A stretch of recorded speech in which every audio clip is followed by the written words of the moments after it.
Is This Thing On is unfortunately nowhere near as good as it could have or should have been. Pulling out the pop scale to say that this film is bland. It's a very watchable film. I'm not sure it's a very good one. Fundamentally, Is This Thing On is a film about divorce, about the ebb and flow of relationships and your appreciation for those relationships. I feel though it spent most of its runtime undermining its own premise, or at the very least not digging deeply enough or sincerely enough into it. It was kind of tonally all over the place for me, and that means I just didn't connect to it the way I felt like I should have. Is This Thing On started with a really cool thing going for it. You have these two people, they got divorced, and then they both go their separate ways, obviously, and they both dive into these different worlds to kind of help deal with that divorce. One of our characters, Will Arnett, discovers something new. He kind of accidentally stumbles in front of a microphone at a stand up comedy venue, and then proceeds to use stand up comedy as a way to deal with the emotions and kind of sort through how he feels about his divorce. Laura Dern's character, instead of finding something new, goes back to her roots. She was an Olympic US volleyball player and kind of wants to spend her time going back into the world of volleyball, going into the world of coaching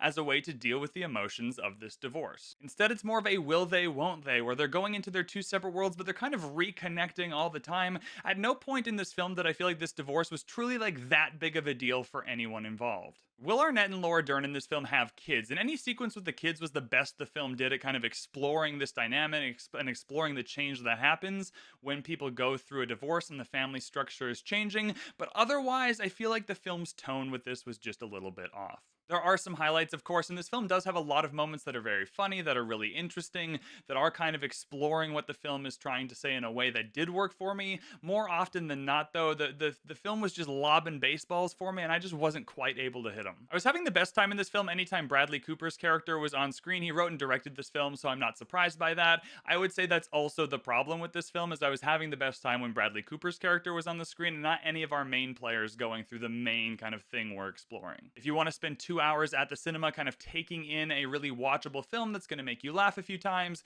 that you can feel good about watching on the way home, this film is for you. If you're looking for a film that's actually going to explore its premise in a way that's really interesting, where you're going to leave being like, oh, I thought that was a really interesting exploration of what was going on, I think this film is a miss. This film also has the gall to try and use the song Under Pressure in the same way at the same moment as the film After Sun, which I think is a crime against cinema. I'm not mad that I went to see it at the movies. I am disappointed that this film wasn't better. I hope you enjoyed this review of Is This Thing On, and we'll see you next time at the cinema.